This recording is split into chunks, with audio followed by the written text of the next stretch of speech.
Because if you're having fun with it, just like if you're on stage, if you're enjoying your time in your video and you're putting your passion into it, people are going to see that and be like, this person's having fun. I like this. Yep.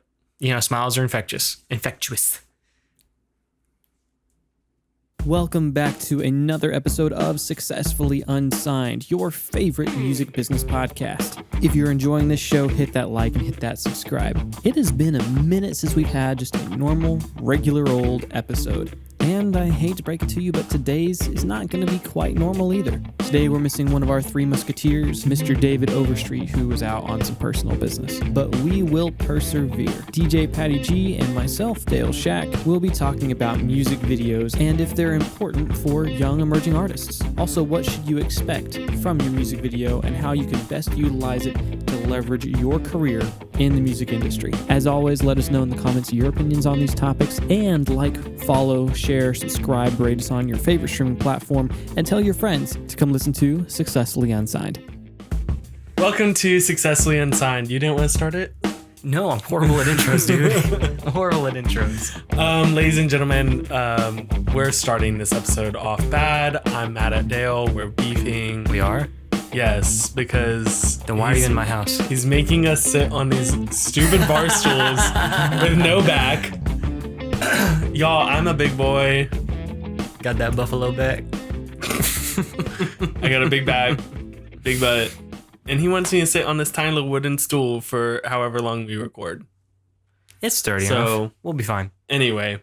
Really, I just wanted to see how it looked with how I've redone my back wall here, which is really not all that fancy, but I just redid a few things and I wanted to see how video looked with it because I might shoot more videos here later. Yeah. And we're going to talk all about videos today. We are. But you may be wondering, hey, where's the attractive one? So we had to kick him out because he was just one-upping. So here a couple episodes ago, y'all kicked me out. Yeah. And so now it's our turn. And who's the only one who hasn't been kicked out? Period. That's just because you... Anyway, so... Our attempts at finding secret meeting times have not worked. That you don't know about, But today we're going to be talking about music videos, which is really exciting. And I know we've kind of been MIA this past month. Someone has been gone. And someone's going to be gone again. But we have some good, really exciting interviews lined up for y'all. I think we'll actually probably have some good ones in July too, hopefully. And it should be good. We'll see. We also have been posting some post-show interviews that I've been doing at shows. A lot of them are really old, so sorry for the backup. I am a bad procrastinator at editing. With those post-show interviews, let us know what you think. Do you enjoy those? Do you like those? They're a nice, quick glimpse at artists and kind of their thought process, right after a show's over. What is it like? We did Tristan's band here a while back, and that was right after their first show. And we never posted that. I gave it to you, didn't I? No, that was that was before we even had the idea. That was we just decided to go to the show, and you're like, "Hey, I'm gonna bring my camera," and I'm like, "How about you just ask them some questions?" Oh. That one was not on me. Well, cool. The rest of them are on me, though. It's living on a hard drive somewhere. It will be posted.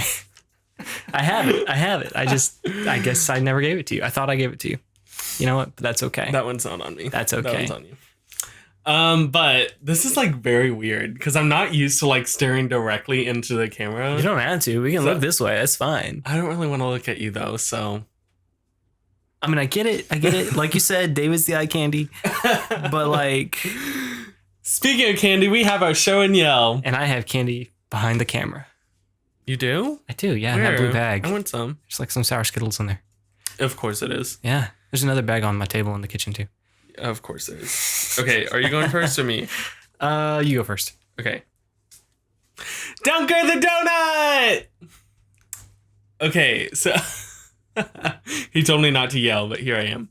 So, this is actually merch from a band based out of Chicago called When the Sun Sets, fresh pop punk. They have a similar brand look to, I don't want to out them, and them get flagged. So the company rhymes with Isbeem, but their mascot is a little donut called Dunker the Donut. It came, okay, so some backstory. Actually, we're going to be talking about LOL It's Leah a little bit today, but the first time I saw her perform, which we had been in contact about having her on the show, I saw her back in October or November at the Underdog in Nashville, and the two bands that were performing before her, or I guess she was after her, When the Sun Sets and Vern, and actually there was one other one, and I forget its name. I'm so sorry. Fake fan. Literally. Were you even there? But I thought all the bands did a really great job, and so I was like, let me go look at the merch table. Like at this point, I hadn't really ever bought much merch, especially from local bands. And I saw this guy, and I was like, well, that intrigues me. I love plushies. I love donuts. I love cute things. I love food things. So Food is good. it was up on a little thing, and she's like, well, it's actually a pre-order because they have to sell a certain amount to like place the order. And so I did a pre-order and just got it in like Nice. last week. So, I mean, it took a while, but the wait was worth it to me because it's so cute. He's so cute. And When the Sun Sets is a really good band. They have a really good song called Honest.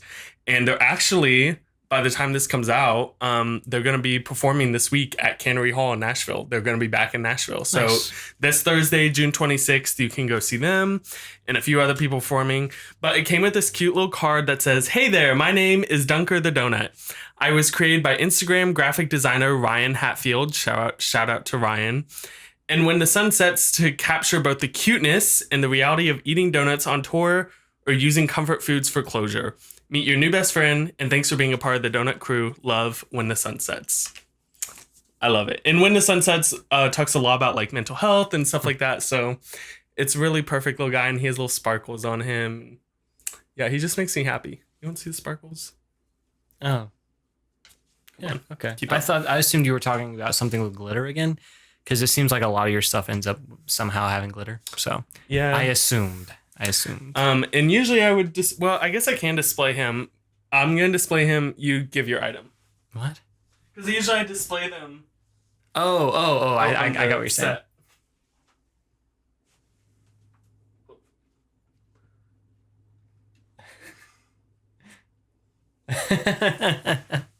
If you're listening to us on any of these streaming platforms, now is a great time to go check out the YouTube channel where you can see Dunker the Donut, and him sitting on my hat hanging on the wall. So yeah, go check out the YouTube channel, Successfully Unsigned. And if you're watching on YouTube, you can always listen to us as you're driving on Spotify, Apple Podcasts. Samsung Podcasts is an oddly big one that we have a lot of people on. So if you listen on Samsung Podcast, let us know. Find us on Instagram. Tell us how you found us, what you like about the show. Love to hear from you. Successfully_unsigned. What's your item, Dale? My item is my graduation cap from grad school. Okay, you didn't even. It's my graduation cap. I'm sorry, There I we go. forgot. I forgot it's showing y'all. My bad. How long have I been on this show? I don't remember things. It's my graduation cap from grad school, where I graduated just this past May. Some beautiful beadwork that a friend of mine did. Yeah, I've never actually seen this really up close. Yeah, here, take a look. There's music notes. There's cassettes on it. It's all custom beadwork. Oh, I thought that was like a Nintendo Switch. No, it's a cassette. It's a cassette That's tape. cute. And It has like, it's really cool how it has like the braided beading on the outside. Mhm. Like that's really impressive. And then, And then- that's an eagle feather that was beaded by another friend. They actually got in communication about like the colors and the patterns and the things like that. And so I'm so thankful for them and what they did for me. As if you've been watching the show any amount of time, I got my master's. No, you didn't. If you've been watching this show any amount of time, you've probably heard me talk about being a citizen of the Chickasaw Nation. And for us, it's an honor to receive a feather like this, and is reserved for special occasions. And it was a gift. The feather was a gift as well. And it's very, very special to me. Very special to me. Is getting your master's really that special an occasion though? Like, did you really do that much? I didn't do much. I didn't study.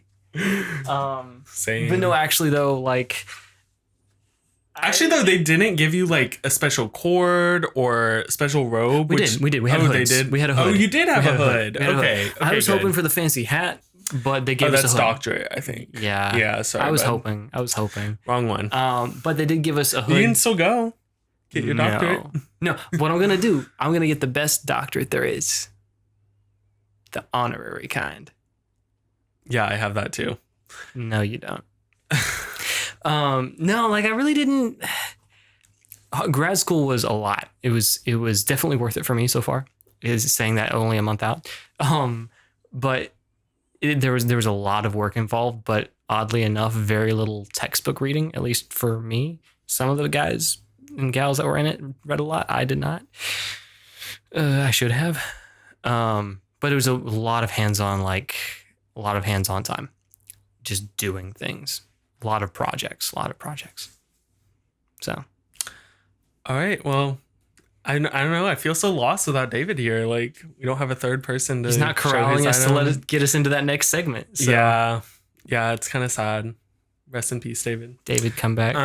You can blame it all on me. Yeah, blame it all on him. Literally. I mean, though. yeah, I've been gone the most. So, All right, guys. Well, we're going to come back and talk about music videos. So stay tuned. Thank you once again for listening to Successfully Unsigned. I would like to take a moment during this break to remind you to visit our website at su-podcast.com to view all of the newest and latest content that we put out. Also, do us a huge favor and hit like and subscribe on this YouTube video, and like and rate us on your favorite streaming platform. Each one of those things helps us out tremendously. We would love to hear your thoughts on what artists we should have on next, what content we should cover, what kind of topics we should discuss, and any tips and tricks you might have in the music industry. Thank you for being one of our favorite listeners, and enjoy the rest of the show. Welcome back. I was kind of like started like a barber. We just watched an episode of The Simpsons about a barbershop quartet. welcome. Okay, no. It's kind of hard to do with two people. Yeah. It's a barbershop duo, I guess. Is that a thing somewhere? It can be now. I ain't been into a barbershop in a long time though. Obviously. I'm going for that Obi-Wan Kenobi look, you know. Yeah. Oh my gosh. Yeah. Seriously, you really are. I don't go to a barbershop. I go to Hair by Atlanta. So shout out to Hair by Atlanta. Atlanta Jade from Hexproof. She also cuts hair. If you're a musician who needs your haircut, anywhere. She doesn't just do Nashville. Hit her up. Okay. Anyway. But speaking of people of maybe I'm an artist and I need, to freshen up my look. I need a haircut. I need some clothes. Why would I need any of that? Maybe for a performance, but maybe also for a music video. Yay. So as far as music videos go, it's not something I'm super familiar with, but I do have like definitely some points, but I know Dale, you're a little more experienced with music videos. So just, I don't know. Do you have anything that you want to say first? Yeah, I mean, one, I just want to say, going back to your fashion and haircut statement, if you're going to do a music video, make sure that you do look good because it's going to last. It's not like it's a show where you go and you perform and when it's over, everybody expects you to be sweaty and whatever. And, people leave at the end of the night and don't think about, whatever. But as soon as you fix it into a video and put it online where people can see it, they're going to look at it and be like, dude, what's up with that guy's like what's up with his glasses? Like they're crooked the whole video. Like every shot they're like looking like Jamie Foxx in Spider-Man 2, after he gets like all roughed up, Like you're going to be looking like that guy and you don't want to be known as that, right? For a serious music video. So make sure that you get, spend some time thinking about what clothes you want to wear, what your wardrobe looks like, what you want your hair to look like, if you're doing makeup, what you want your makeup to look like. Make sure you spend a little bit of time doing that because it does go a long way and it will last for forever. You don't want that to haunt you. And if you're not good at it, find someone who is. Ask second opinions. Bring someone onto the set and say, hey, I can't see myself because we're, say, outside at a park, right? It's not like there's mirrors everywhere that you can like check and make sure everything's looking good. Get a friend, use the people around you. Yeah. Well, and like going off of that, I mean, yeah, a wardrobe, not just one outfit that you wear, which Depends on the video. Depends on the depends video. on the video. Patrick but here would have like 10 outfits in every video if he were doing the whole music video artist literally, thing. like if you can literally have like a little one of those little like stand-up closet things that people have in their room with just like a bunch of different outfits, and honestly bring outfit choices, because like if you bring a friend on or whoever the crew is, that way you can ask them like, hey, does this look good? And if they say no and you don't have any other backup clothes, Yeah. then you're gonna have to go all the way home and change. So Well, definitely bring like backups and stuff like that. I would say this, your wardrobe for the most part needs to be addressed before you get on set. That's something that's part of that pre-production process that we like to talk about on this podcast a lot. That's where you plan things. You sit down with whoever's producing. Like if you're doing music, it's your producer and or your engineer and or your musicians, whatever. You know, in a music video, yeah, you got a producer and a director. If you're doing small budget stuff, like, you know, when you're first starting out, if you're having somebody else in, that producer is the director, same person, right? They might also be doing the camera hopping and the lights and everything else, right? But make sure you sit down with those people and discuss, like, hey, this is what I'm envisioning for the music video. This is what I want to see. These are the kinds of like references that I have for it, right? You know, I want it to look like, you know, say, maybe you want to do a horror shoot and you want to go deep into the woods or deep into the woods. It could really be on like the outskirts. Nobody's ever going to know because they'll only see what the camera sees. But, you know, but you talk about locations. You talk about your wardrobe and does that invoke the story or the vibe that you're going for?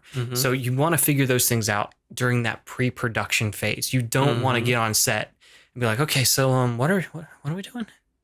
What are we doing? Because that's wasting everybody's time. Because everybody's there to work. And it's not to say that things won't be decided on set, because there will always be changes. Yeah. Be flexible, but have a game plan. Yes. Have a game plan. And you could even like make a little storyboard, and it doesn't have to be anything fancy, but okay, so we're going to have an interview with Anastasia Elliott next week, and she's a really good, like, go watch her music videos. She's about to release 8 more music videos for the rest of her first album. So she has a whole catalog of music videos, and hers are super like high production looking. She has a lot of DIY for them. We'll talk about it on the interview, I'm sure. But for it, I know she does a storyboard for her videos, and she's a very like visual person. She's like, for me, I've been like researching her nonstop. So for her, she's like, I am a visual person where I almost make the vision before I even make the music. And obviously most people are not going to be like that. But if you're doing a music video, I guess for me, even like when I'm listening to a certain song, sometimes I picture like what I think would be a good music video, whether it has a music video or not. And sometimes I'll watch music videos and be like, no, you should have done it this way instead. Yeah. So whatever, but at the end of the day, whatever the artist thinks is what is best. And so surely you have a vision if you're going to make a music video. So write it down and make pictures, and you could even do like digital pictures, like, or if you do just want to sketch it out, take photos, you know, and throw photos on there. Pinterest ideas, you know, if you are very like opinionated in how you want it to look and you want specific shots, even if you can't draw, use stick figures. You know, you know, so like a traditional storyboard when you're in like a film industry looks like a bunch of pages that have these little boxes, right? It's the screen. You draw a box that's the screen, and then you draw inside that box, whether it's, you know, stick figures or whatever kind of art you can do. I can't do anything better, so that's what I do. You know, you draw in like, okay, hey, I want a close up, right? I want it to be, you know, shoulders and head, and that's it. And I want it to be on the left side, so you draw the little, you know, the face and, you know, the shoulders on the left side of the screen or whatever. Or like, you know, I want a really wide shot to show a canyon or something like that, right? You draw your box and then draw in there to the best of your ability what it is. And you can write down below as well, like, hey, this is a canyon. I want a wide shot, you know, and really you should be saying wide shot, close up, over the shoulder, you know, medium shot, extra wide shot, extreme close up. Like, you know, if you're trying to do a spoof off of, like the good and the bad and the ugly, and you want to do like the whoosh, like right up there on the eyes and no kind of thing, right? If you want that, that's called an extreme close up, and you can draw that in and say, hey, I want this, and that helps whoever's shooting the video, like the camera op, helps the producer, helps the director, helps everybody so much.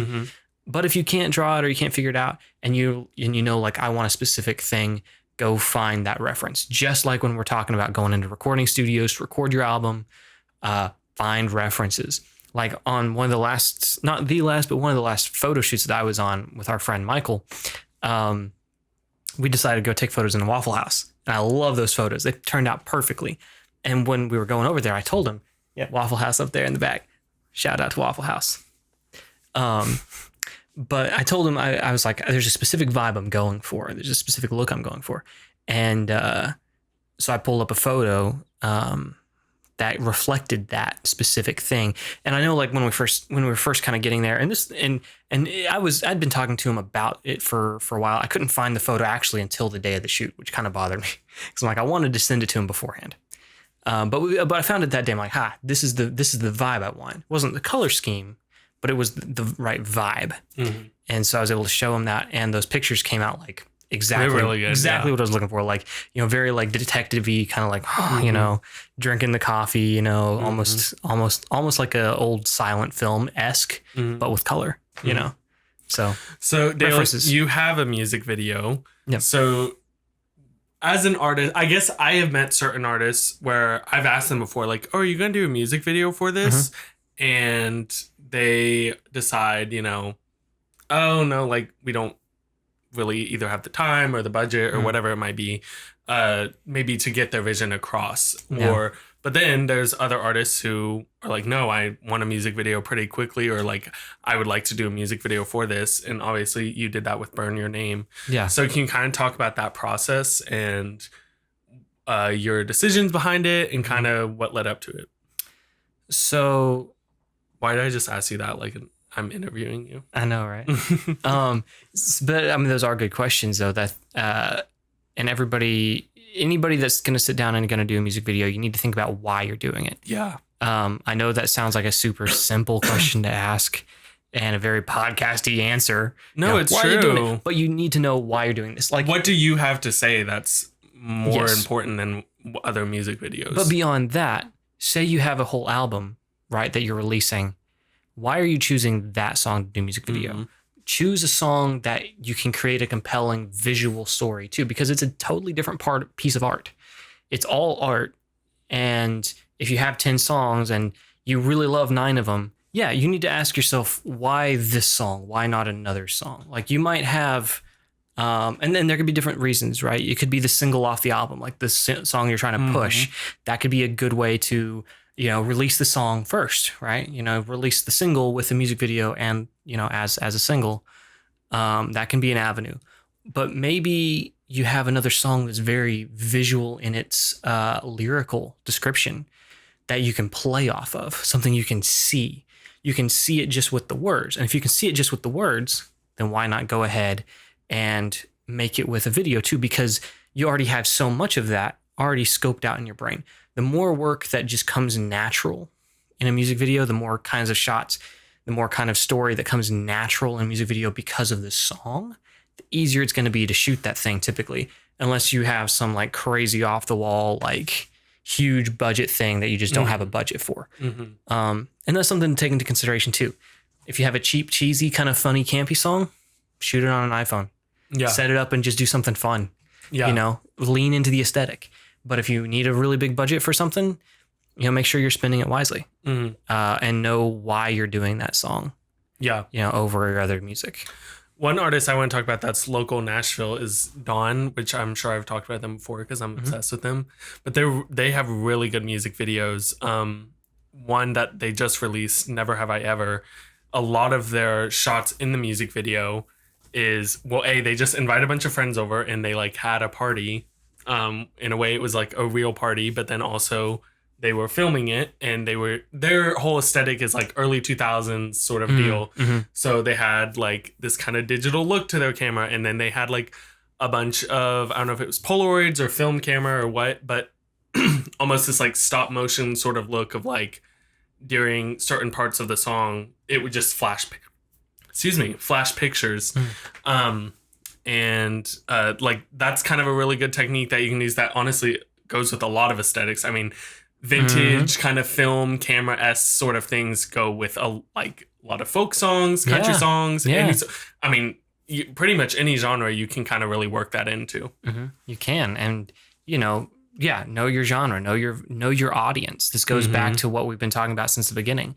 Know who it is you're trying to get your message out to and what they're going to respond to. Because if you have an amazing video, but it doesn't speak to your audience, then either one, you have the wrong audience in mind, or two, you're giving them the wrong thing. You know, if you're trying to do this as a business, you do have to make those choices. Like, what is actually going to bring business your way? If you're just throwing a video out there to throw a video out there, go for it. Yeah. You know, but if you're doing this as a business, you have to ask yourself, will my audience want this? Not only will they want this, but will they come back and watch it multiple times? Yeah. So they only watch it once. It's great, but you know, you're hoping a video is going to gain some traction. A lot of that is by replays. You know, does it aesthetically fit the genre that I'm part of? All those kind of questions. Yeah. And music videos are too expensive to not like pre-plan a lot and really have a vision. And even the cheap music videos, like it's still going to take... It's going to cost. It's either going to cost a lot of time or a lot of money, or trying to find people to help you out that are willing to work for free or for a very small budget. Yeah. But speaking of videos that I could watch over and over again, once again, Dawn, I showed you their Boy Next Door music video. Yeah, that was a great video. Great video. And speaking of references, now they, once again, like very into early 2000s, so they reference a lot of early 2000s movies, specifically John Tucker Must Die. And they like made this whole early 2000s like rom-com, and they did this whole TikTok trend of like, I found this weird DVD of this movie no one's ever heard of, but it has this really cool song in it. And they would play their song, and then like the whole music video was like half a movie, half a trailer, like half a music video, and like it was them just singing in their garage, and like but they did costumes and they got their friends involved, and it was just it's I told McCall, the lead singer, I was like, honestly, you should enter this into like some awards. I don't know if there's music video awards for like small artists or independent artists or not, but if there is, I'm like, that would 100% win, at least in my book. I think another like good idea recently, the last LOL It's Leah show that I went to, she has her album coming out. Go check her out. She's about to release a new song, I think next month or at the end of this month, called My Favorite Singer. But she performed one of her new songs at the concert, and before the crowd, she had already been she had told me, she's like, hey, can you really try and get a lot of people there? And she was trying to get a lot of people there because she was filming a music video. And so that's kind of like a good, simple way, especially in an artist in her genre, pop punk, like getting the crowd. And she just said, can you guys please, for my music video, just go wild. Yeah. And like, I jumped on Atlanta's shoulders at one point. Like, we were just going everyone in the crowd was just going wild. Like, I think we talked about this concert during the crowd work episode. Yeah. And just how I think it is one of the best local shows that I've been to around Nashville. And that is like a really good tool, A, to get people to like get really invested in your music and just have a good time. But B, for a music video that's in a way kind of simple. Like the girl who was filming, she had a phone and just a really like nice light. And I'm sure it's a really nice phone camera, and she's going to edit it a lot and everything. But once again, I mean, that probably was a lot cheaper than going to a certain location and like pre-planning all this stuff. And it kind of brings this edginess and relatability that maybe isn't necessarily there in other music videos. You know, and that's the thing. Like, you can absolutely do a music video all by yourself with just a phone. If you do, you have to play within the rules of your budget.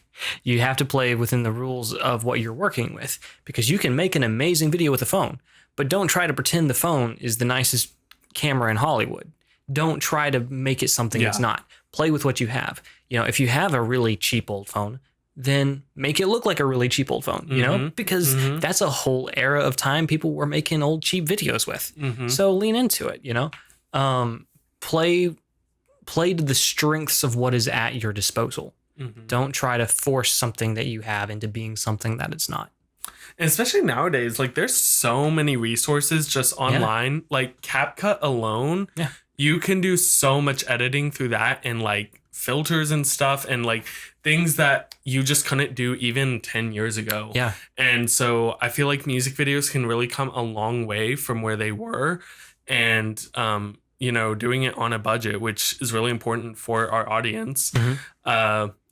But I guess that's all to say that I think some artists have this idea like, oh, to do a really good music video, I need to have made enough songs or sold enough streams, whatever.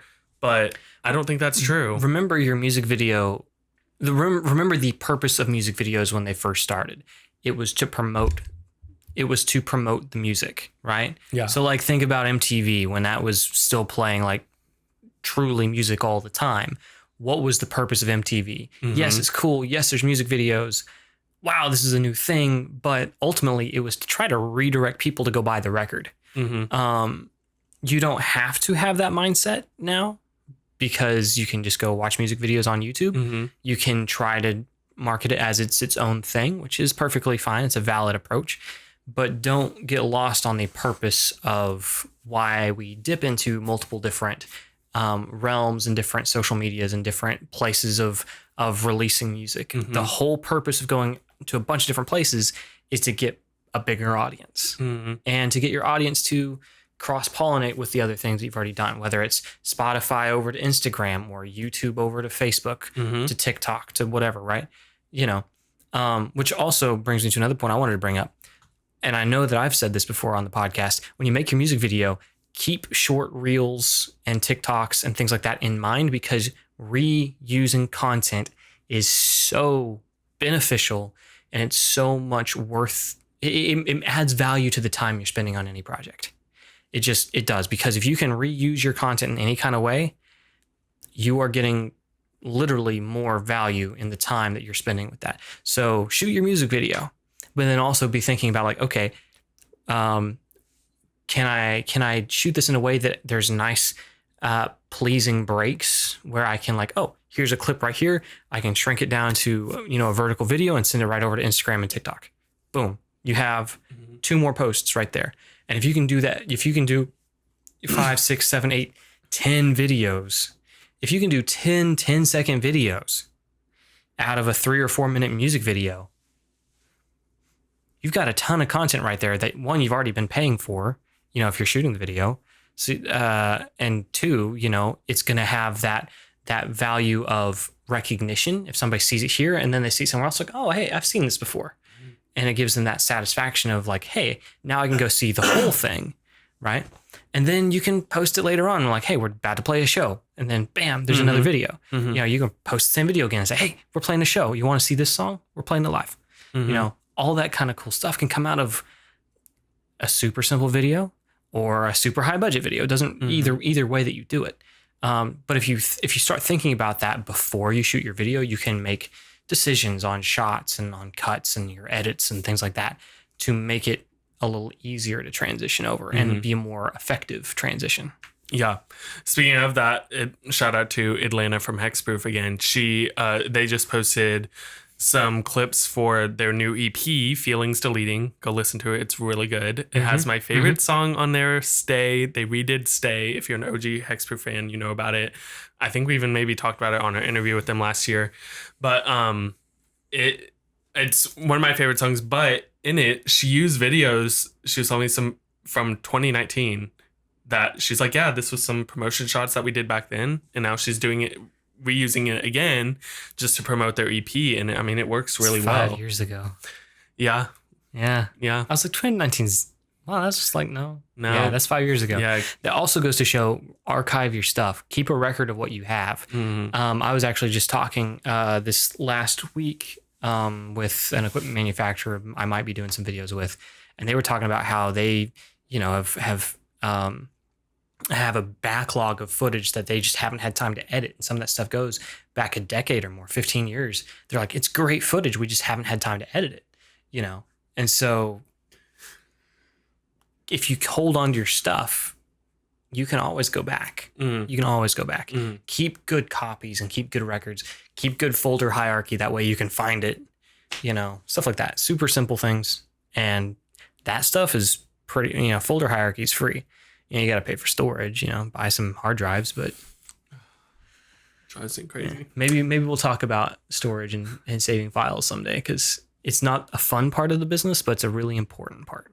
Yeah, honestly, because I don't know anything about that. All that to say though, I do want to say this.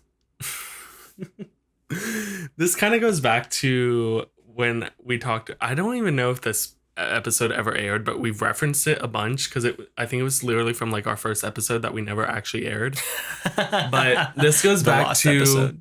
The idea of like, if you're doing like a photo shoot, make it interesting. Oh, did that one never air? I don't think that ever aired, but we reference it all the time. We do. Basically, in the first episode, I said we were talking about like image as an artist, and I was like, don't do, if you're doing like a photo shoot, like don't do boring pictures of you in like a white t-shirt in a field, especially like if you're country. I'm sorry, like just, we've seen it before. We don't care. It's not going to stand out. Yeah. Nobody's going to remember it. It's going to look the exact same as every other, you know, album photo in the last 10 years. So that being said, I know we just talked about, you know, music videos are expensive. Do it on a budget. But that does not mean it has to be boring. That creative. Does not mean that it has to be like the same shot of you in the same location doing the same thing, or just like sitting there and mouthing the words the whole time. Yeah. And honestly, when I reference this, I'm talking to big artists too. I remember I'm a big Ariana Grande fan, have been since day one, like seriously since day one. And I remember like My Everything, she releases the Break Free music video, and she's in space, and like there's all this crazy stuff going on. It's amazing. And then she releases Love Me Harder with The Weeknd, and it's like her like laying down in some sand and water the whole time. And then Dangerous Woman, don't even get me started on the music videos for those, where every day she's in a big puffy coat on a bus just doing this the whole time. Or in Into You, she's just in a car in the desert just doing this the whole time. Girl, you got the money. Make it more interesting. Sorry, I know I just got loud. You got the money. Make it more interesting. Shout out to Katy Perry, the queen of music videos, who has some of the greatest music videos I've ever seen in my life. I remember I was so obsessed with the This Is How We Do music video. And I used to like just binge watch her music videos all the time because they're just so good. And so that being said, find creative ways, even within a budget, to make an interesting music video that will stand out, that people will want to watch and people want to listen to the music. Your music video doesn't have to tell a story. It doesn't have to be a narrative thing. It could be, you could do a concept thing and make it weird and wacky. You could just hit a vibe, and if it's space and aliens, then it's space and aliens. It's not, you don't have to tell a story about conquering the universe, but you know, maybe you're flying around in a spaceship, shooting other spaceships. I don't know. Maybe you're just pressing buttons on a big board, but do enough different things to make it like, oh, that's weird. Oh, that's funny. Have fun with it. Because if you're having fun with it, just like if you're on stage, if you're enjoying your time in your video and you're putting your passion into it, people are going to see that and be like, this person's having fun. I like this. Yep. You know, smiles are infectious.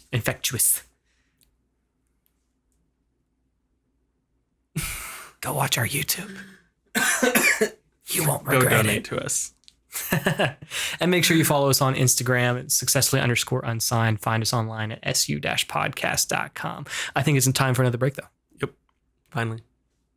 Hey guys, what's up? It's DJ Patty G. I hope you guys have been enjoying the show so far. If you want to go find more, go to our website, su-podcast.com.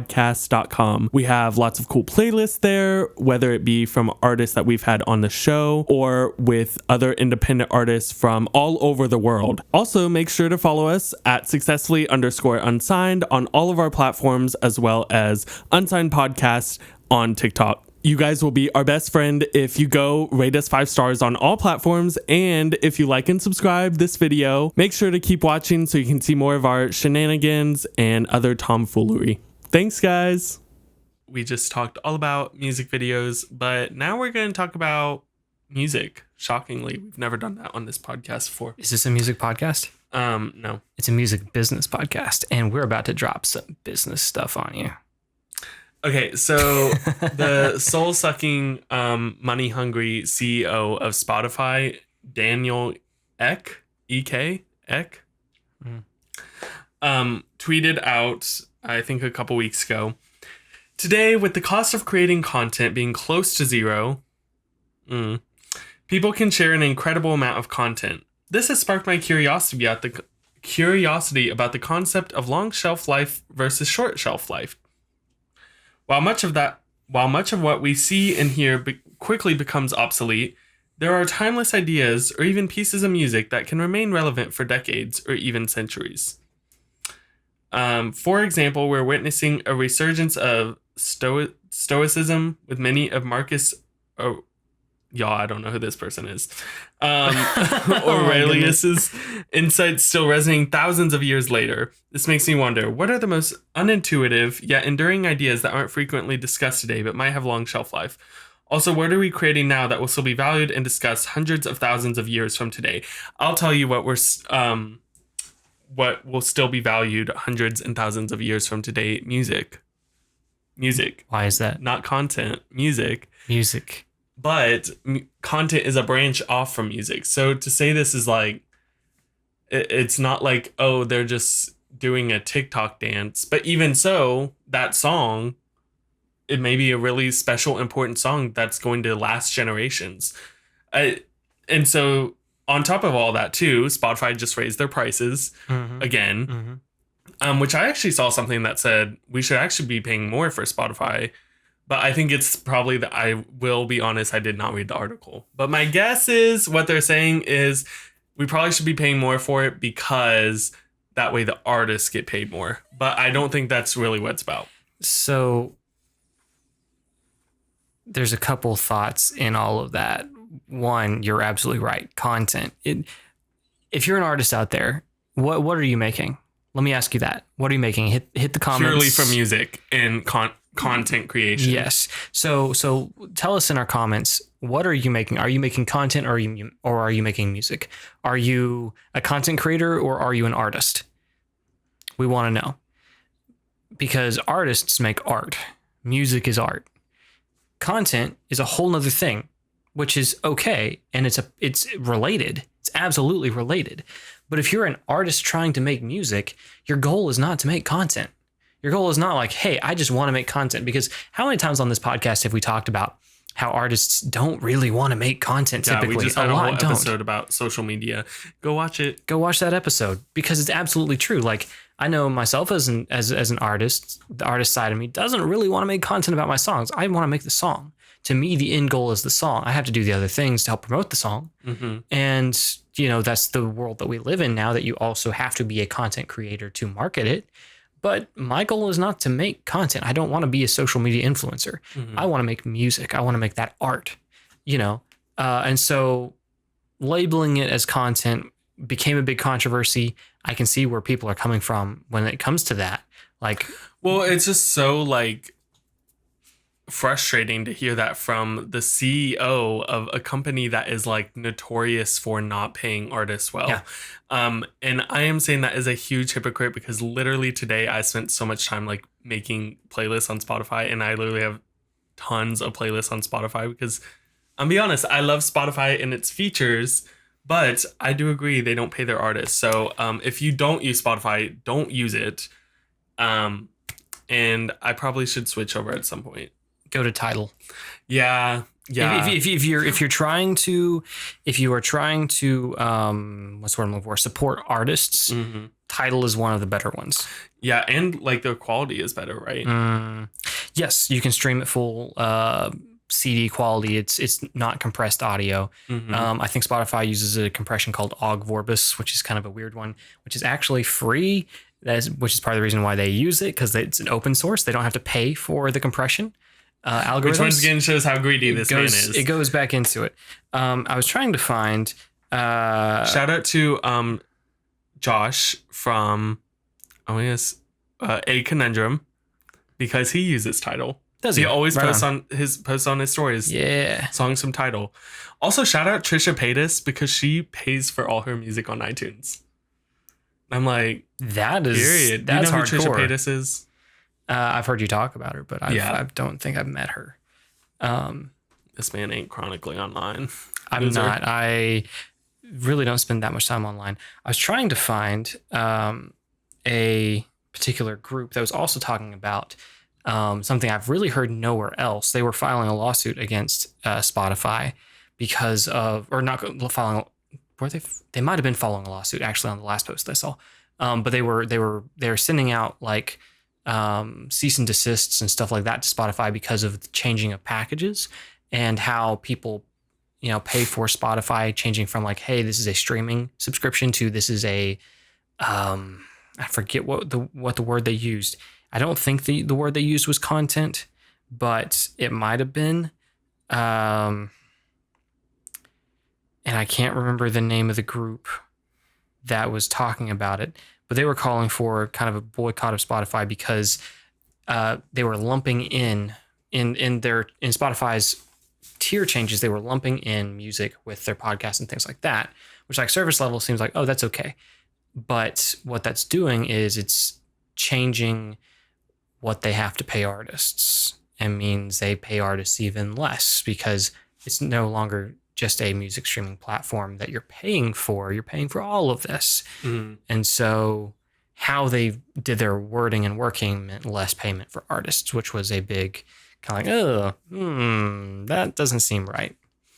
A lot of things about Spotify doesn't seem right, other than they just know how to market themselves. And I mean, they get free marketing at the end of every year, even from us. Us having a whole Spotify Wrapped. We are the biggest hypocrites, y'all. I'm sorry. Well, the product that they give is a great product. Yeah, they've made a great product. Mm. There's no denying that. Some of their business ethics and policies are what we here have issue with, and what a lot of artists have issues with. Because like I said, but at the end of the day too, you have a lot of labels, managers, everything looking that they're looking at your Spotify streams. They're not even looking as much at any of your other streams or anything. Yeah. Because everyone uses Spotify and like everyone promotes on Spotify. Like they have really found a way to almost borderline monopolize on it. They really have. And get everyone involved, including artists, to fall into this trickery. Do you want to know how I can confidently say, in my opinion, that they have a monopoly? Because they are one of the only companies that has beat out Apple in something that they've tipped their toes into. That's so true. Because think about every other product that Apple has decided to get involved in. Almost all of them Apple has won their market. Comes to phones. And for a long time, I mean, they had iTunes. Like, everyone had iTunes. Everyone's getting iTunes everybody gift cards. had iTunes. Yeah. And then Spotify comes along like, haha. And Apple Music has not caught up. Apple Music is a big player. Don't get me wrong. Yes. Apple Music is a big player. Probably the number 2 player. But they're kind of like when Apple users versus anyone else, where it's like, ew, you have the green bubble. It's like when you share your Apple Music, like, that's what I'm talking about. Wrapped. At the end of the year versus your Spotify Wrapped, it's like, okay, brokey.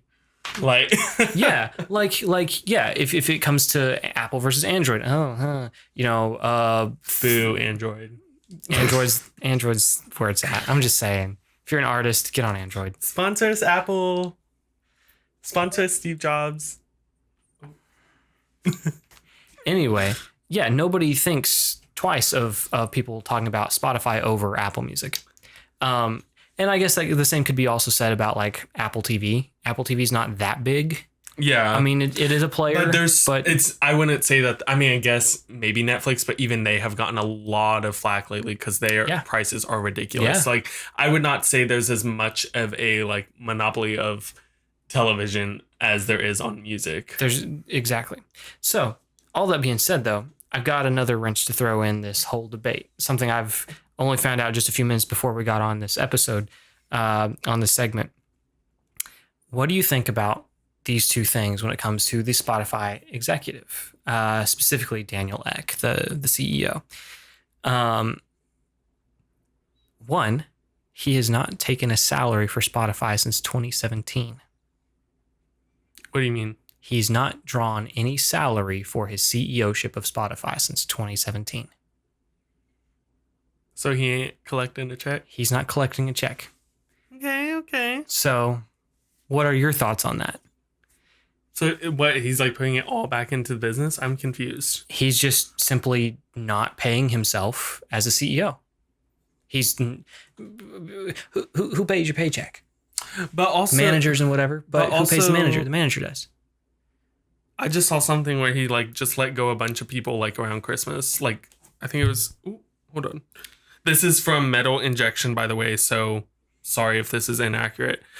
This is the guy who laid off 17% of Spotify staff right before Christmas. But it is interesting that it's not, at least at face value, going into his pockets. Yeah. So that's an interesting thought. It's an interesting thought. Oh, I'm sorry. I called you a soul-sucking, money-hungry demon. It gives a little credence to maybe his motive and his character, perhaps. Doesn't absolve him of a lot of the things what he tweeted was still stupid and just ignorant, honestly. Here's another thought, though. Maybe I should rephrase what I said. He's not drawing a paycheck as CEO. Doesn't mean he hasn't made money. He has sold some of his shares. But the interesting thing is, this particular year, him and a few other, the five largest shareholders of Spotify have all apparently sold a significant amount of shares. They've sold $250 million worth of shares this year. So where does that lead Spotify? What is happening to Spotify? Is their goal just to sell a little bit to make some money? Or are we about to see some major business changes? I don't know. It's like getting too much into business or my brain is trying to fry. No, but like if you're selling all your stuff, are you just trying to salvage what's left of the ship before you abandon ship and try to sell it? Right? Is that what's going on? Or are they just trying to say, hey, I've got more than I need, gonna sell some, make some money, get a couple mil, I don't know. So are you like suggesting that possibly Spotify is maybe going we're about under? I don't know that I would say it's going under, but perhaps we're about to see a sale. Okay. Perhaps we'll see new hands take it. Apple's going to buy it. That would be an interesting move. It'd be a really interesting move if Apple bought that. I mean, why not? It wouldn't be out of Apple's... also, not to excuse purview. Apple, like Apple also has... They don't pay much either. Awful things to their workers, like literally workers, I think. Let me not just say things that I literally don't know what I'm talking about. Also, where did you read that? Yahoo Finance. Yahoo Finance. Okay. Yahoo Finance. So those are our sources. If they're wrong or fake, don't get on us, y'all. We are not researchers. Like, chill. We're casual readers of the internet. He's technically a researcher because he just got his master's. So if anything, come after him, not me, because I never claimed to be an academic. I literally claim to be chronically online, but not in like a educational or informative way, or in like useful or brain rot, productive Trisha or Paytas, any kind of like life enhancing way. Well, I'd say it's life enhancing because it makes me laugh. By wasting your time? Yeah. But you know what's not a waste of time? Going to su-podcast.com and finding all of our content, whether it be playlist or all of our interviews, all of our live sessions and donations, or you can donate because look at these starving artists from Daniel. Well, don't look shoulders up. Look shoulders up. And how Daniel Ek has not paid these sorry little Spotify artists. The arms of was there anything else that you wanted to say? No, just go follow us on Instagram. Make sure that you're keeping up with us because we're doing a lot of cool stuff here and we would love for you to be a part of that. And if you are interested in being on the show, like Patrick mentioned, go to su-podcast.com. You can find there some links to contact us if you want to be interviewed on the show, if you want to kind of promote your music. as you've seen, we do the artist interviews. But we also do those live in studio sessions. So we'd love for you to be part of us. Next week, we have Anastasia Elliott, which I'm so excited about. We're going to her house, doing house tour. She has an amazing voice, so get ready for that because it will probably be one of our biggest interviews yet. Okay, thank you guys.